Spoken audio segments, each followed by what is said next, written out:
A very good morning to you. It is exactly 8:45 on the SA Morning. Now, people are using fewer government services now than they did in 2020. Now, that's according to Stats SA's latest Access to Government Services survey. It also found that satisfaction levels with public services have dropped. Now, this is due to a lack of trust and largely because of corruption and maladministration. But let's go deeper into these findings, and for that we joined by Mr. Molayi from the Social Statistics. Thank you so much, Mr. Molayi, for your time today. Now, when we look at this particular survey, it really shows a general decline in the use of services by South Africans. What is this an indicator of? Morning to the viewers. So this is one of the surveys that you are collecting annually. And what we do here, we wanted to get an understanding of whether in the past 12 months, during that particular reference period, which of these services, government services that South Africans have used. And to your introduction, yes, what we have noticed when you compare to 2019-20 period, there is a decline in most of these government services. So one of the indicators that we have looking at is the public transport services, which we also have noticed that although it's the most used one, but when you're comparing to the 22-23 period, it has also dropped by 59 percentage points. Let's take a look at this, one of the slides where you actually highlight, and if you could take us through the various areas of public services that you analyzed. Yes, thank you. So we're looking at, as I've mentioned, public transport, public clinic, which we also noticed that it also have dropped from 35% to around 32% in terms of the usage. We also look at the South African police services as one of the public service that is provided by government. Also there, we are also seeing a decline. Public hospitals, home affairs is also one of the services that we are also picking it up from the survey. There's also a shift also from around 19% to sitting around 15%. Then you go down to, in the list, you're also looking at what we call it a access to public housing services, which also, again, we are seeing quite a number of South Africans in terms of declining in terms of the use, meaning that all these services that I've already mentioned here, including high level of high learning education institutions also, we are seeing also a decline also even there in terms of using the services. Now, what I noticed is that the years 2019 and 2020, 22 and 23 are the ones that were analyzed, and that's what the comparison was for. Is there any reason why 2021, 2022 was not factored here? So in the survey, what we call it a rotation of content. So we're trying to cover as much as possible most of the indicators that are within the governance space. And one thing maybe I should mention is that in the latest UN Statistical Commission, governance statistics was actually elevated as one of the most important domain of statistics.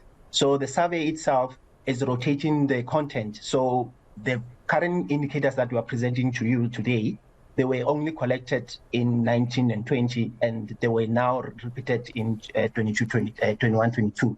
So we will also continuously looking at these indicators in the next round of the surveys itself. Now, as I mentioned earlier on, what we are seeing is a consistent decline in the usage of many of the government services. What are the factors perhaps that might have influenced this? Is it issues of accessibility? Is it issues of affordability? Is it geographical location? I think there's many factors into this, but what we are also picking up from our survey is that we are also asking the same South Africans who've mentioned whether they are using the services, how satisfied are they with the services. And similar picture, we're also seeing that actually out of 9 out of 12 government services that we have asked, they were seeing a decline in terms of the level of satisfaction. But the most decline that you are seeing, it's around the public housing services, where it drops from 73% to 61%. So that is a massive drop that we are seeing when you look at all the list of government services. So one can also look at it from the level of satisfaction in terms of why some of these government services are not being used. The other thing that you also have to think about is because you also have to think that it's also post-COVID. And as you know, that during the COVID period, some of these services were not actually accessible. So one will see whether in the next round, whether are we going to hit the pre-COVID levels. And I think at that point, one can actually to see whether are we seeing a decline overall over time, or are we also now going back to the level that were pre-COVID? The question I'm asking myself now is, if you're sick, you'll need to go to a hospital. If you need education, you'll need to go to an institute of education. So when there's a need, that need has to be fulfilled. So what are the options and the alternatives that South Africans are using if they're not going to be using public facilities? Are they merely not accessing the help that they need, or are they making use of alternate options like, you know, maybe private options that they may have? And then also it's the issue of affordability. Can people actually afford to make that move? Yes. So the list that we've spoke about now, it's actually government services. So one of the things that we also wanted to track in the next round is to see whether what will be the alternatives that they're using.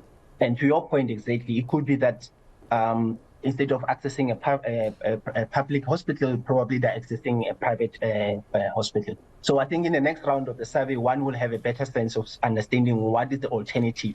But in the current survey that we have conducted, we are only solely looking at the services that is provided by government.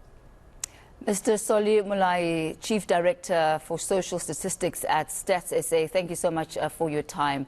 Really does indicate, Gareth, a worrying picture of South Africans not utilizing government services as much as they did before, from hospitals to schools to areas of public transportation.